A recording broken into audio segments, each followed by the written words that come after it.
Every day when you log into ChumbaCasino.com, the ultimate online social casino, you get a free daily bonus. Imagine if you got daily bonuses in other parts of your life. I chose French fries over loaded French fries. I asked Stuart from accounting about his weekend, even though I don't care.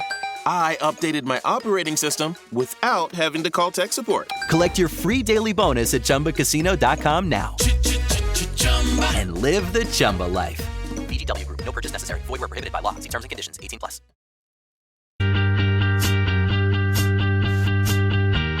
Oh, it's a goal. Who got the assist? Who got the assist?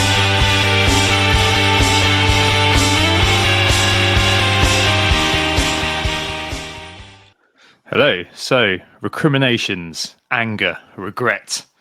But enough about my first day at work. Kidding, everyone was absolutely lovely. We're here once again to discuss FPL in a quick turnaround pod, and it's fair to say in less than fine fettle after another poor one. Also been up since very, very early on my first day, so a lot of social energy has been expended. So hopefully I have to dig deep in some beers and hope for some energy to arrive. A short one for today. Should quickly mention right at the top. That you'll see in your podcast feed, an interview I did with the brilliant Gary at FPL Have a Beer recently. It's gone live, or FPL Journey and stuff. Do check that out if you have time at some point.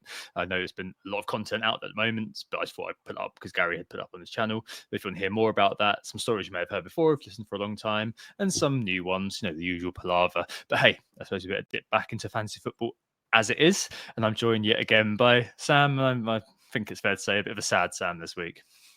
Yeah, I think that's fair.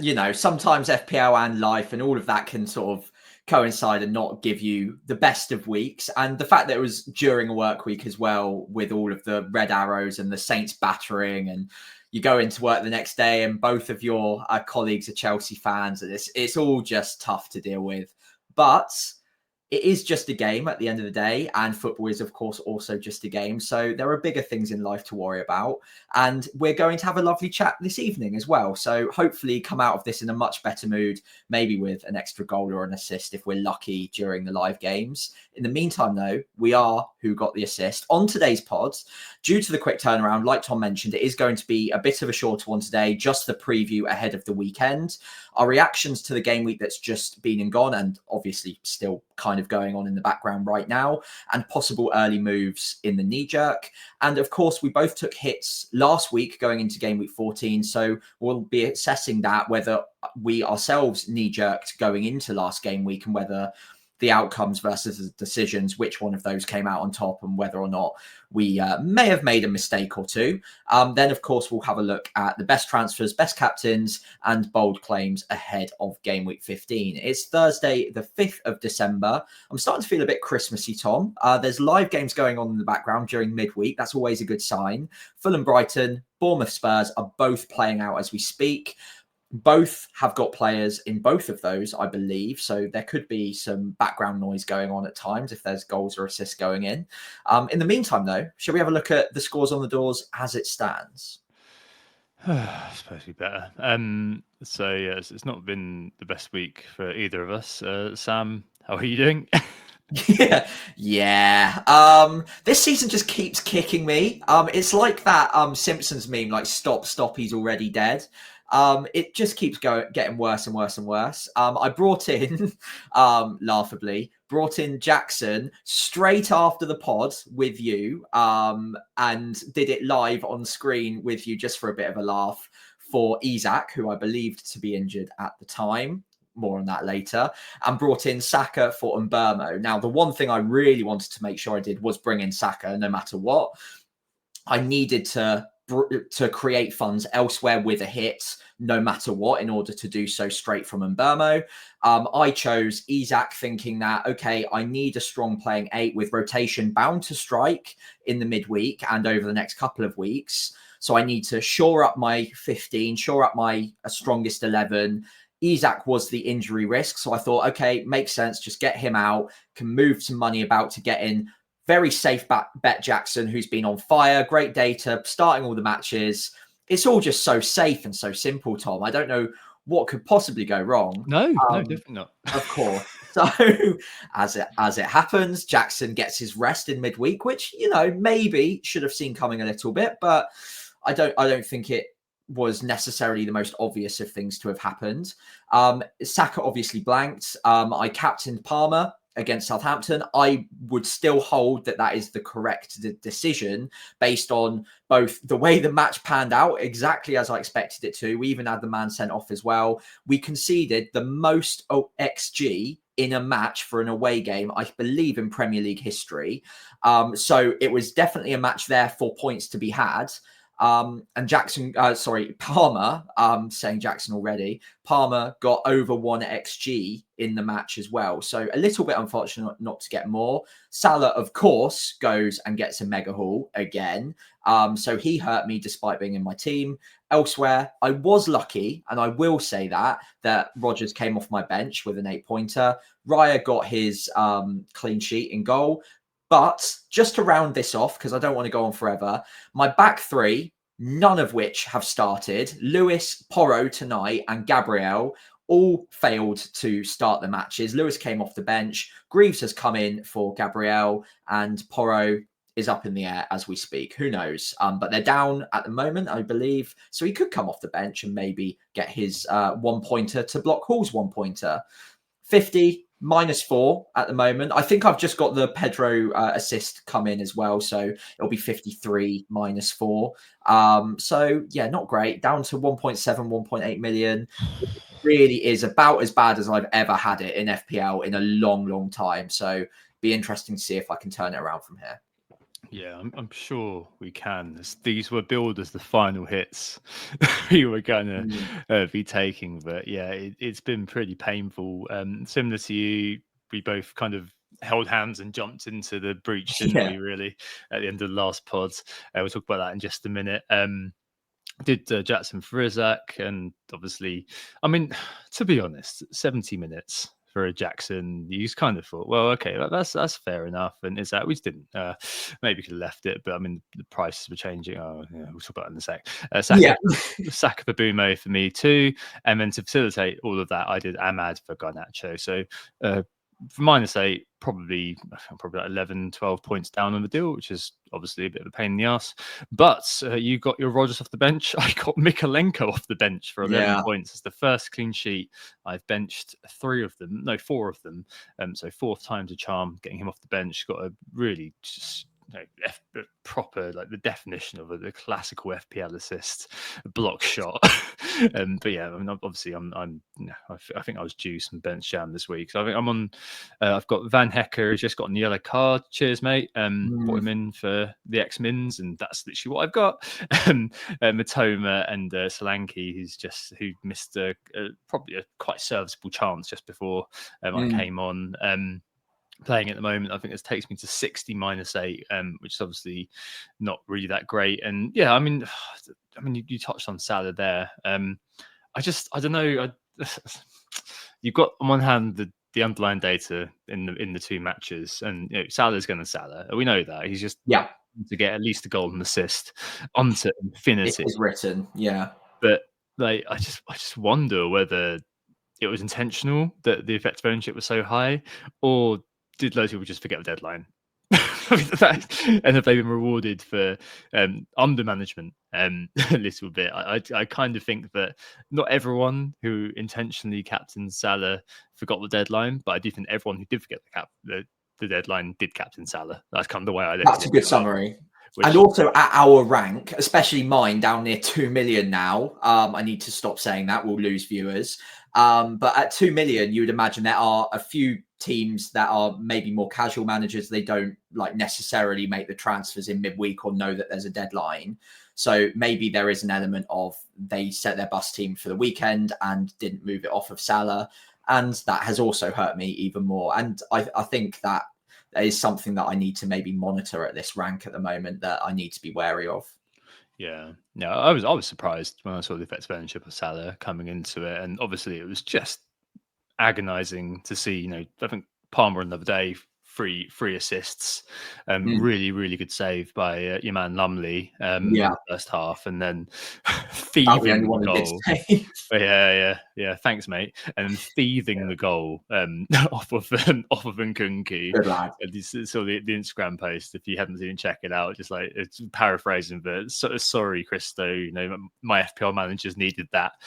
Yeah, we did. I mean, on the plus side, at least we've kind of both got the kind of the triumvirate we've been talking up for a while, and they've been kind of building towards for a while. But I mean, I said that game week 6 wildcard, when we come back to it at the end of the season, do our season review, that's gonna, I feel like, be the pinpoint for where it all started to go wrong.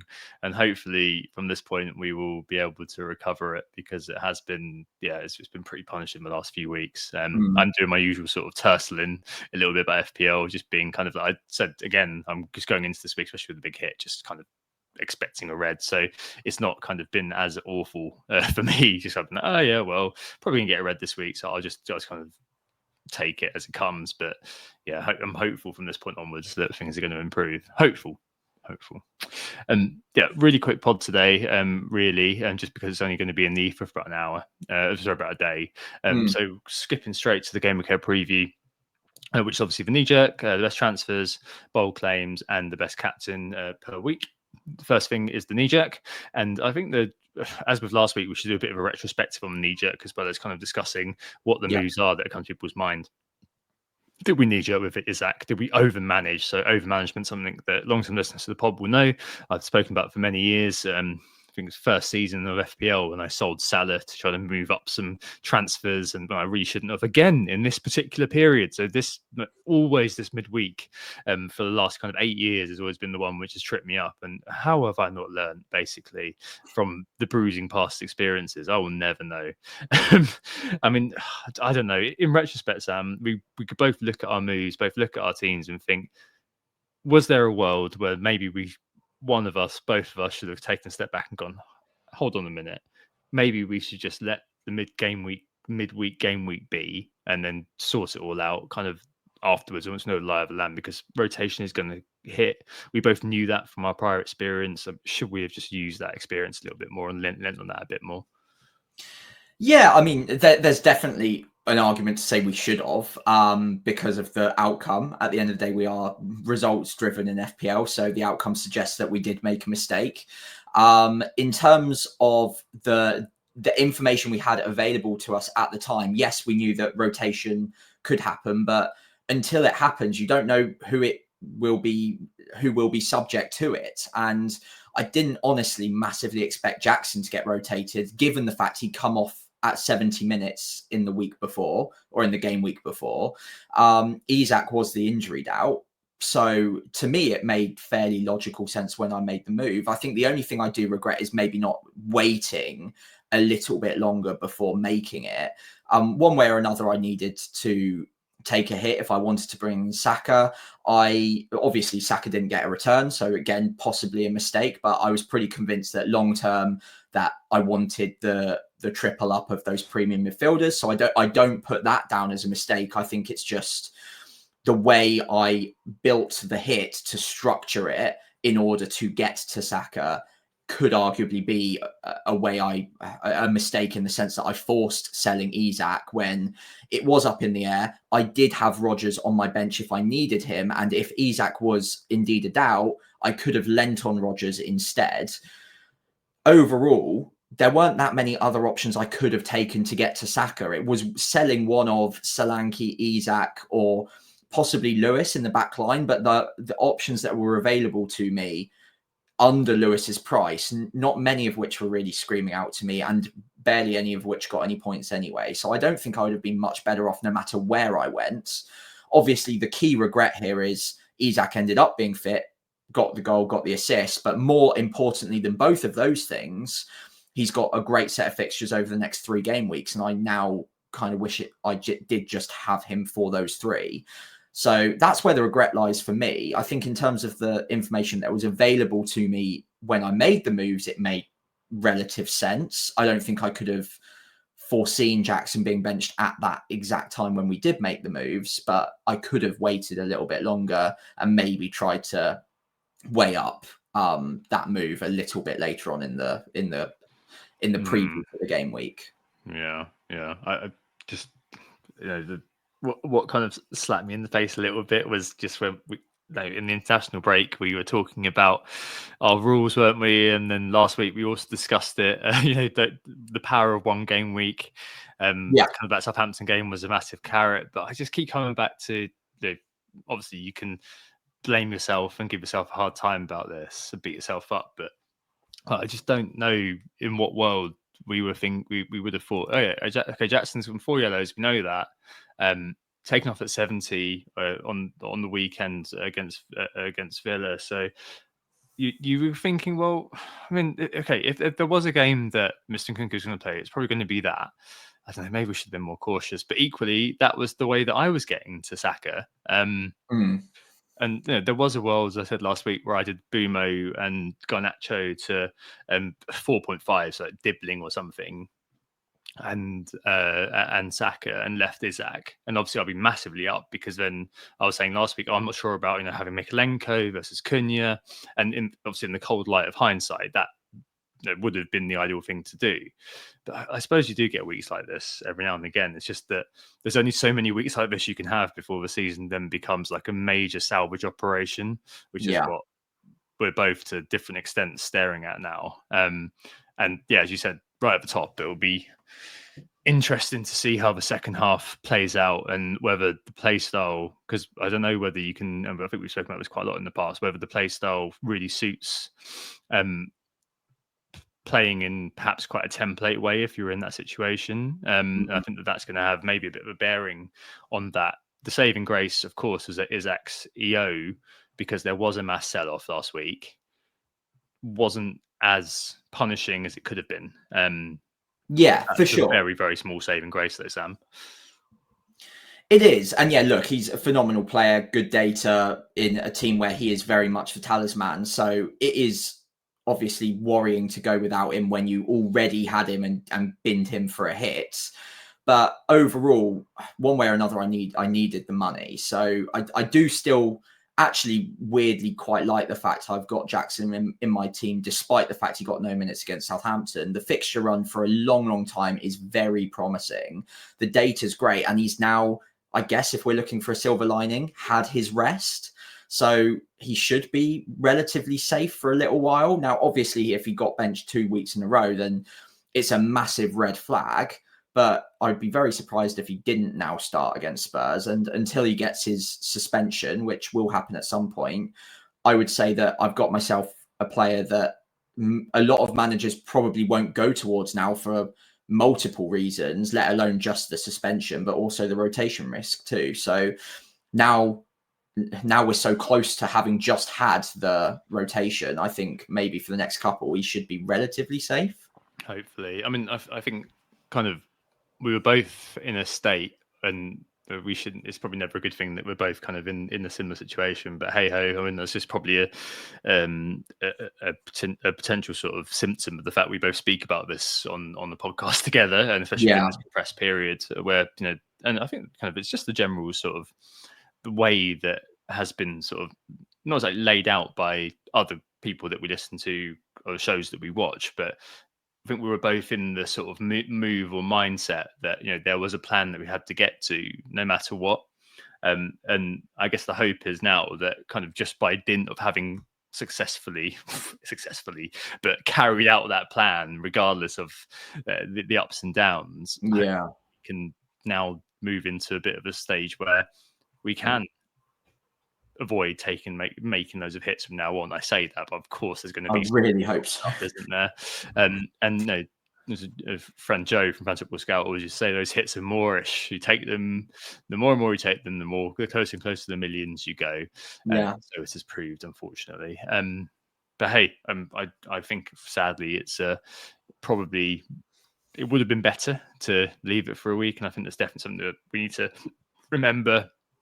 Midweek or close compressed fixtures are coming up relatively soon again, 17, 18, 19 over Christmas.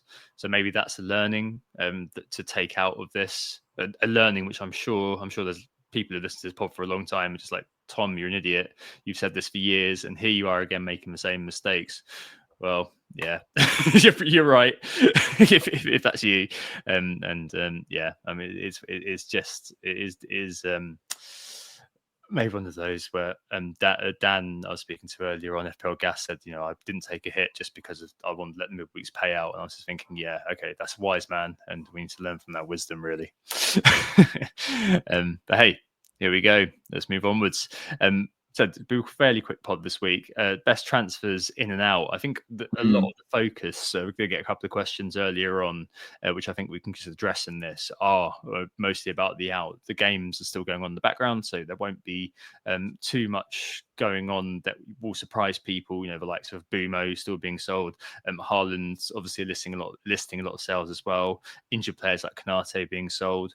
Players who basically did points, Salah, Saka, Saliba, Watkins, Isak, being brought in. Saka, I suppose, hadn't done points, but I think people are just getting him anyway. So there are a few players in the kind of the template, or that have been in teams in the round template that are on the chopping block for a lot of people.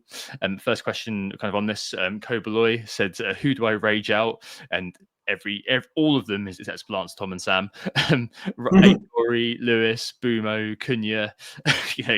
Which one of these guys are first up for the executioner? Yeah, I mean, there's starting with the defenders, because Sai FPL says also asks, I want to replace Mikalenko, who's now running into bad fixtures. Is Gomez worth it? I mean, Nori, Lewis. I think you own Lewis, don't you? Still. Yeah, and Mikalenko I've got. So, I mean, is it even worth moving his defenders on with defense being such a what show? Yeah, there's limited defenders at that price point that I like the look of at all. I mean, Brighton were kind of on the menu. Obviously, you've brought in Van Hecker, Dunk possibly, but the defensive data is not great. The fixtures are good, but they do seem to be pretty capable of conceding in pretty much any match. Obviously, just conceded the second tonight. And Van Hecker went off, I think, at about 75 minutes as well, before the second goal went in. So you got yellow card though. You got the yellow card, so you didn't get a 0-pointer at least. But yeah, so like Brighton defenders aren't looking great at the moment. The fixtures are good, so you could back that. Same goes for Chelsea as well. Fixtures great. Defensive data not amazing, but possibly will improve with better fixtures. Colwell's obviously in the mix at that price. But with those players, so with the centre-backs from Brighton, with Colwell as well, you are basically just looking at 2 or 6. And it all relies on whether or not they keep a clean sheet. You might, in once in a blue moon, get yourself a goal from a set piece, but those are rare. So you really have to be sure of the defensive capabilities. Now, the one player that has been interesting to me and continues to be so far tonight is Kirkez. That does have good fixtures, not for as long as Chelsea or Brighton do. And Bournemouth historically haven't been an amazing defence, so it is one to monitor. But at the very least, he does have a bit more impressive attacking data. And there's just something to get excited about there, whereas with the others, there just isn't. I think, again, maybe a quick reminder, a quick recap of what we said the other week. With this busy period, having those reliable 90-minute men is great if they continue to get the 90 minutes. And until this week, everyone thought that Colwell was that player. And look what happened. So even the most reliable players do fall victim to this at times. So you can't ever have anything called a sure thing in FPL, but you could play the odds. You could go with the people that have historically got the 90 minutes, or you could try and chase a little bit more upside with Kirkez possibly. Yeah, I think I had him either as an honourable mention or in the top 3 for the edge pieces, but might have been an honourable mention. Yeah, it's so horrible. I've still got Leif Davis from that horrendous game which is wild card, and I'm obliged to play him again this weekend. So yeah, could get a point. It could get assist points. I'm never going to see those, am I? And yeah. I think the problem is that you've even got, for example, Fulham before this game week were 3rd for expected goals conceded, but the clean sheets haven't really been there. And Forest, it was there for a little while. They're in 4th. And then, you've got Bournemouth in the top 5, Spurs 6th. I mean, Villa, Everton. I mean, these are all teams that don't exactly spring to mind to me straight away as being kind of paragons of defensive virtue. And then you then look at, Sai asked about Gomez, 4.8. I mean, could be an option for the time being while you're looking at absences for Konate for an indeterminate period, Bradley for an indeterminate period. And then, I don't know. I mean, honestly, I'm having a look at maybe in a couple of weeks, looking at maybe Van Dijk or Trent coming back. Same. So, Yeah. I mean, that's kind of where I'm looking at the moment. But for me, I look at it more and more, and I just think defense is so low priority now. It's only if I need to free up whatever it is. I've got double Arsenal defense. We both do. That's kind of what I kind of wanted, and indeed that's what I kept from the game week 6 bloody wildcards, and I've gotten through all the crap with it and finally started to get some semblance of reward. Although last week it was Gabriel, this week it's Raya. So, I just think defense deprioritize, model through of what you got until someone really puts their hands up. It might be Kirkes, with the goal against Wolves, and then a decent performance from what I saw in the first kind of half an hour tonight, as you kind of rightly highlight, Sam. But it might be you kind of have a flight to quality or a flight to safety with someone like a Van Dijk or a Trent, who will end up kind of coming back. But obviously, there's with Palmer, Salah, and Saka in teams. Where's the money come from? Yeah, that's probably going to be a Jackson. It might be, just to move us on to the other player who was mentioned by Kobler. We'll come back to midfield in a minute, but Cunha, if you do own him, he may be a player that maybe you'd be thinking now. And obviously, love what the guy's done for me. Not going to lie, but also last couple of games, it's obviously massively disappointing. Low XGI, and those kind of low XGIs, which were converting into points via worldies and all sorts, have kind of coincided with Wolves really collapsing, I would say. I feel like with him, it's very difficult to sell still with West Ham, Ipswich and Leicester. But after that, I mean, went into it eyes wide open that he would be, as we kind of discussed a few weeks back, an edge piece that won't be staying in my team for forever. And it won't, if he'd have kept it up, then maybe I'd have been looking at it as a really difficult sell. And indeed, it may be that in the good in the harder fixtures, that maybe that's where he flourishes, and he kind of just had a couple of kind of moments of wonder against teams like Southampton and Fulham. But I think he will kind of easily be that player after game week 17 in that Leicester game, where I kind of look at it and think, maybe that's where I make a bit of money. But I'm not sure Kobler whether I'd be selling him. I'd definitely be looking maybe at selling Bumo. We'll come on to that in a second. But I mean, Cunha, what do you think about that? Yeah, I mean, honestly, I still really like him as a pick for the next 3. The fixtures are still there. The data last 2 hasn't been great, but across the season, he's been fantastic. One of their, well, in fact, definitely their standout player. And if they're scoring any goals in the next 3, which you'd imagine against those opponents they will, he's very likely to be a part of that. So yeah, I'm actually still very scared of him as a non-owner. And I think almost I invite people to sell him, because the lower the ownership, the less scared I'll be. But generally speaking, he's got everything going for him that I would want in a fancy asset when the fixtures are good. But the data isn't good enough to hold on to him, I don't think, for the entire season when the fixtures turn. So next 3, absolutely fine. I definitely wouldn't be selling him.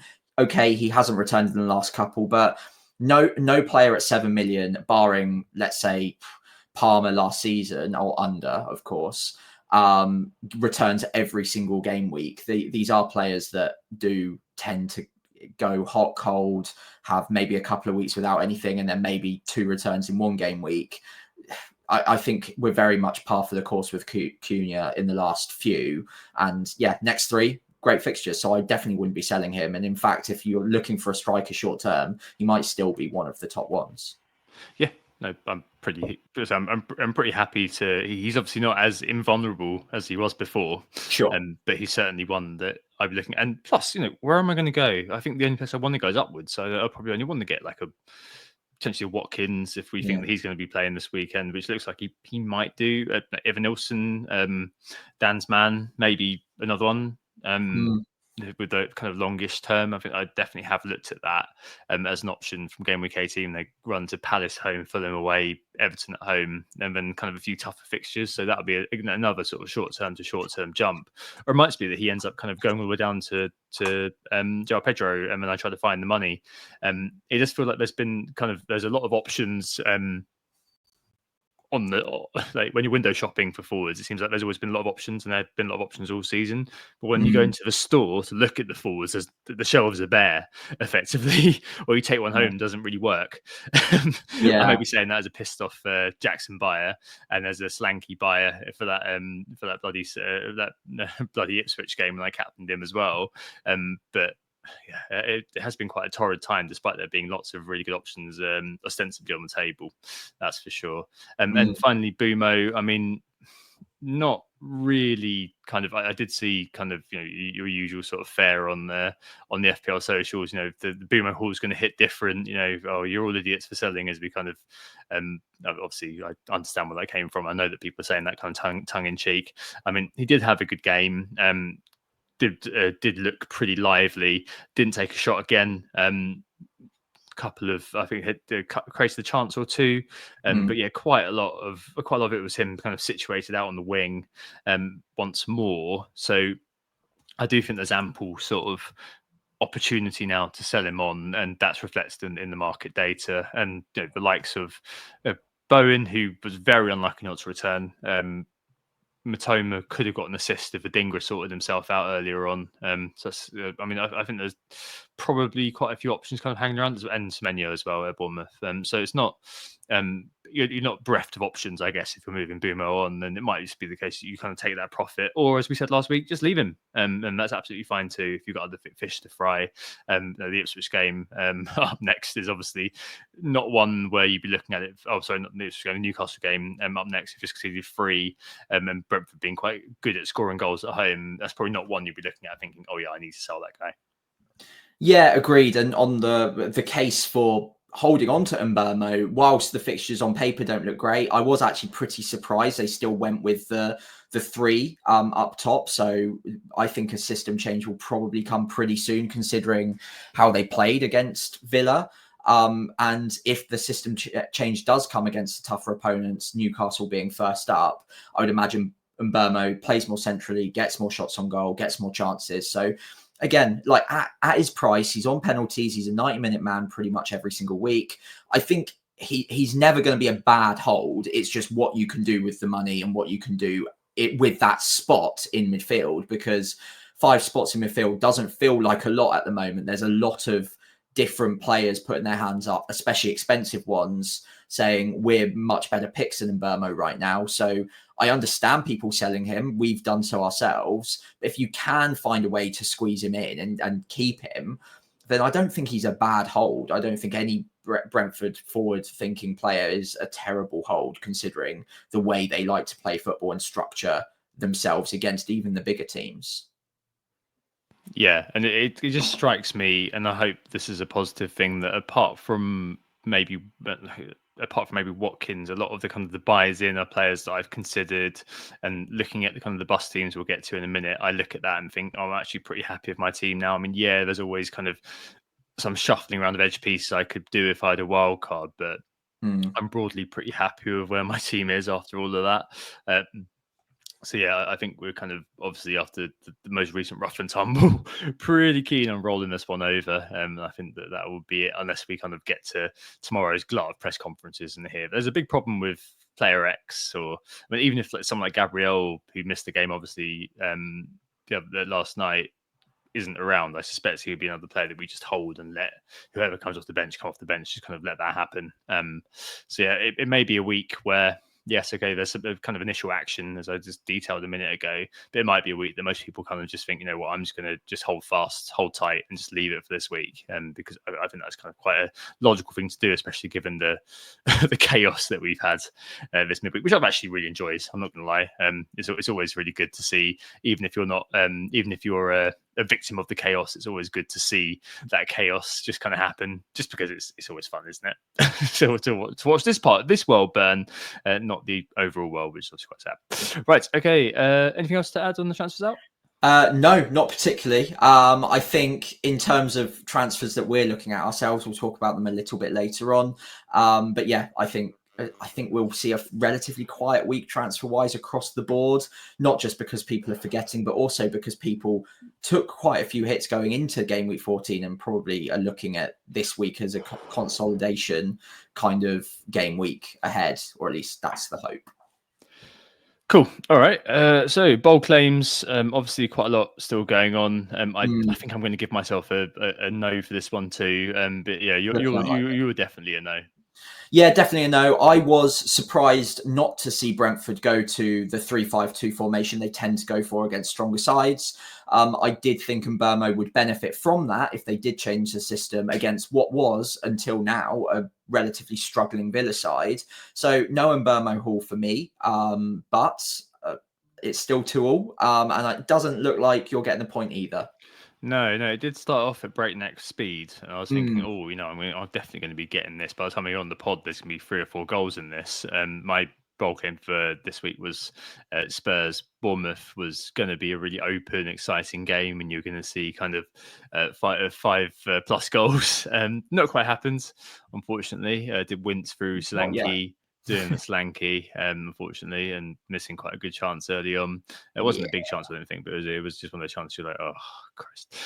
But yeah, it seems like just by looking at the socials just a second ago that a lot of the Spurs fans are a bit annoyed that they aren't testing Kepa more. We've got a lot of possession, but doesn't seem to be doing very much with it. Yeah, 0.26 XG so far in the match. Yikes. Not great. I hope Solanke gets a tap in later on, which you can hopefully not From sky. Yeah, if Porro does come on, that is. Yes, exactly. Yeah. No, I'm hoping for it for you, man. Seriously, I mean, it's just anything you can get this week. At one point as a haul, isn't it? Pretty much. Yeah. All right, and for the weekend. Yes, for the weekend ahead, I'm captaining Salah almost certainly. Although there are some storm risks in Liverpool at the moment ahead of the weekend, so one to keep an eye on, I think. Oh, sorry, have we gone across to best captain, or are we looking at bold claim first? There we go. Yep. Sorry. In terms of bold claim, I'm going with the Salah blank. Just because he's been on such a hot streak for so long, it has to come to an end at some point. I will be captaining him almost certainly. So it is about time that he probably now goes in blanks away at Everton. So yeah, that's my bold claim for this week. Can we let you have that if the game is called off due to an accident? No. Oh well. We'll run it through the necessary tests. Yeah, we'll see. The Forest test allows it. I'm not sure whether I can give you whether I'll let you have that. Maybe you can have half a goal. You have a 2.5 or something like that, just out of sympathy. Or a free second punt of some sort. Yeah, maybe you get by or something like that for a week. Yeah. Your bold claim's basically invalid. Mine is max 2 clean sheets. That team's going to be knackered, defense is going to be knackered, and there will be goals aplenty. Nice and simple for the bold claim this week. And reflecting what we were just saying about wind, the best captain for the week ahead. So 37-mile-an-hour winds on Saturday on Merseyside is being forecast. So a friend of the pod, General Zod on Blue Sky, saying he's an Everton fan, saying he was expecting not to have a game to go to. So make sure you've got those vices set, people. But yeah, I mean, it's I'm going to probably do the same. Probably captain Salah. I guess the vice will come into play, and the vice is on Saka this week. Worth saying that probably again, as per every week, that Haaland is in existence away against Crystal Palace does seem, if you own him still now, the week to do it. And there's obviously kind of the Spurs potential goal fest. So we're not seeing that at the moment. There's always the potential for one of those games to become a very testy game with lots of goals in either end. So that could be a good option to go into if you did fancy kind of Cole Palmer or maybe even Nicholas Jackson, who I'm sure will be playing as your captain for the week ahead. So yeah, I mean, there's definitely a lot of options on the table, aren't there?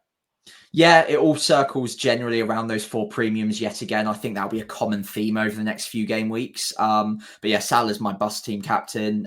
If I need to rely on anyone else, at the moment, I've got it the vice captaincy on Palmer. I do fancy goals in that game. I think Chelsea have looked really thoroughly impressive over the last few game weeks. And whilst Palmer has also looked impressive, I think he's been a little bit unfortunate not to get quite as many attacking returns as he could have gotten, especially in the Southampton game. And I think Spurs, again, it will be a fairly open game. Obviously, they're missing their first choice centre backs. I think that eventually will catch up with them a little bit.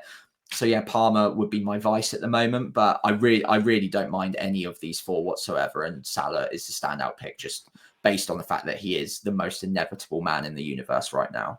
Yeah, I've definitely saw a few tweets and posts just being like, well, we've kind of reached the stage now where it's just too dangerous not to captain Salah. Like, maybe this is the last point for an awfully long while. Maybe kind of game week, it's a game week 18, isn't it, where Haaland's fixtures do kind of turn a little bit. But even then, the other 3 have got good fixtures over Christmas, so it's not a cut and dried that we're running back to him. But as RORs, Sam, there may be an argument to kind of think about doing that. But yeah, for the near term, it's just self-destructive to not captain Salah at the moment. Highest owned player, highest scoring player, obviously by some distance after an 18-point haul against Newcastle. So yeah, I think it's probably a cut and dry for most people. But get those vices set this week and really have a think about it. That's probably a good argument actually to maybe just put it on Palmer for me. Come to think of it, yeah. So with that in mind, let's take a look at bus teams as well. So mine is on screen at the moment, starting with the double Arsenal defence. So Raya and Gabriel against Fulham, who have just put 3 past Brighton. So not feeling too great about that. Gabriel is a doubt ahead of the weekend, but I do have Hall and Greaves both now on my bench, looking like players that could come in if needed. Porro and Lewis have both had rests in midweek. So Porro almost certainly comes back in, you'd think. Lewis, I would say, is probably a 70-80% chance he does. And if he does start, Crystal Palace is a decent game to start him in. In the midfield, it's that triple premium, as I mentioned. Salah, Saka, Palmer. Very happy with that for the long term. Semenyo away at Ipswich. It would be good if he could finally actually do something, because despite looking good, hasn't really gotten any points for me so far. And up front, Solanke, Pedro and Jackson, with Rodgers against Southampton at home currently on the bench, just because I've got a sneaky suspicion that he gets a benching himself. But I'm really open to suggestions who you would bench here ahead of him, because I would love to start him, of course. And if he does play against Southampton, that's a great fixture to have. But any player that I'm looking at potentially even thinking about benching him for, most of them are on penalties and with much better data than him and with less chance of a benching. So yeah, puzzle me that one. Can you figure that one out? Nope, go for sneaky. I think all of your players there are more than worthy of playing. This is why I really don't like having decisions to make, because you're going to be staring at bench points. I'm glad I had it this week though. Yeah. So yeah, exactly. And you probably are going to win both ways. To be honest, Porro's just come on, Sam. Here we go. Yes. 30 minutes. Yeah. Brilliant stuff. So yeah, hopefully after we finish this, I'll go and sit down and watch. And then I don't know, has Lanky been subbed off? Is the question? No, not yet. But that good. It can't be. Well, I don't know. Mine hasn't reloaded to say Porro's on yet, so maybe. I don't know. Depressing. No, so Dave has come off, which is good. Okay, and Sar's come off, so we're all right. But yeah, I think. I mean, there's players like Buendia is back fit, and I think that it could be the time, as we saw demonstrated beautifully by Maresca, that the Southampton game may be a game that teams are looking at and thinking, oh, you know what? Okay, let's get the let's give the kids a run out. With the greatest respect, I'm afraid, Sam. Well, I mean, look, we had a lot of suspensions in the last game, so I think that was always going to be an absolute annihilation, and having a man sent off obviously makes it even worse. Against Villa, it's like, of course, we're going to be the weaker side of the two, but we will have most of our back line back. We'll have Downs back, which is massive, and Dibbling back to ball carry a little bit more. So I don't think it will be quite the bloodbath that it was against Chelsea. So whilst it's a good fixture, don't get me wrong, I don't really buy into the idea that you must buy Watkins, you must start Rodgers, you must do this, that, and the other because it's Southampton. I think we will be a little bit stronger now with those players back. Fair play.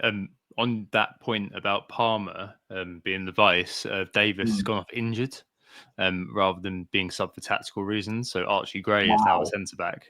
So yeah, Gray Ferguson. Yeah, so that could be something which is worth bearing in mind. Although yeah, too much of a risk potentially not to captain Salah.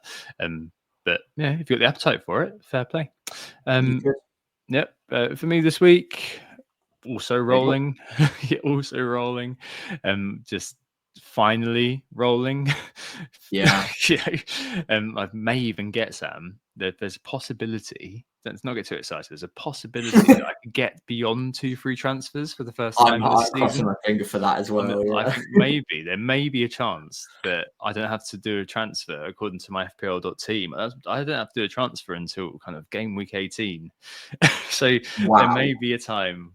Am I ever going to stick to that? Absolutely bloody not. I'm going to get 2 free transfers next week and be like, right, rub my hands together. What can I possibly do here to make things worse? Oh, Christ, yeah. So that'll be like the week that I go, yeah, you know what? I just Slanky versus Liverpool. I just don't fancy him, mate. I just don't fancy him. Get rid of him. Then he goes on to do what Isak did against Liverpool. So, yeah, all looking pretty rosy in the garden, apart from having to play the twin heads of incompetence and uselessness at the back in Davis and Van Hecker. Gabriel, obviously, I'm going to start him, and if not, Lewis Hall comes off the bench and just cross my fingers. I've got a sneaky suspicion that Matoma played the full 90 tonight again.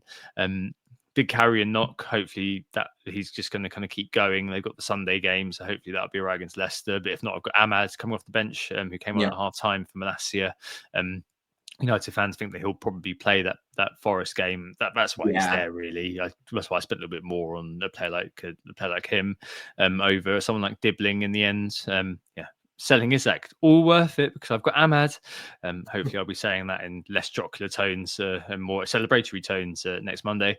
Apart from that, team is as it is. Hoping that for a better outcome, really. But it's a very sort of templated sort of period, isn't it? But hey, there you go. A very short pod this week by our standards, but I think that's kind of all you can really expect around midweek, especially one where we're both quite low energy for different reasons. Hopefully it didn't come through too much. Yes, I'm very, very tired. Yeah, knackered. I was up at I think 4 a.m. this morning. I think you were fairly similar, so it's a bit of a long one. Maybe. yeah. Well, there you go. But yeah, I hope you had a great first day at work, Tom. It's been great chatting to you, and I'm definitely in a cheerier mood than I was at the start. Even if the points aren't really flowing in FPL at the moment, it's still always good to have a bit of a laugh. And make a bit of fun of it as well. So yeah, good to chat. And hopefully, if you've been listening in as well, you've also enjoyed our misery, perhaps, but also the chat as well. More likely, I hope. In the meantime, thank you so much for listening. We have been Who Got the Assist. You can find us on Blue Sky at WGTA or myself at FPL Pricey on Twitter, X, whatever you want to call it. It's WGTA_FPL. Again, I'm FPL Pricey on there, and Instagram or Threads, it's WGTA.FPL, and I'm FPL Pricey on there as well.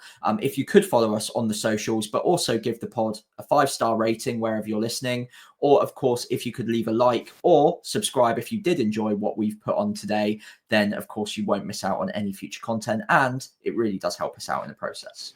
Yes, indeed. Please go ahead and do those things. Thanks, Sam. Hope you enjoyed Who Got the Schadenfreude tonight. We hope we assisted you looking at the weekend ahead. We'll be back on Monday as usual for usual service. And yeah, speak to you very soon. Have a good weekend. And all the best for the weekend ahead. Oh, it's a goal. Who got the assist? Who got the assist?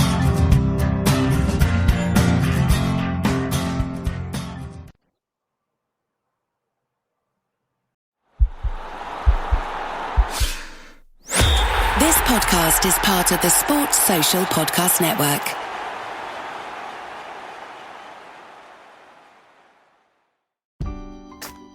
The most wonderful time of the year. Although, let's be honest, around the holidays, things really add up. But here's the good news. Only at Verizon, you can get a single line for $50 per month when you switch and bring your phone. So while ice skating for two is definitely costing more, here at Verizon, you can save. Gifts for your third cousins? Steep.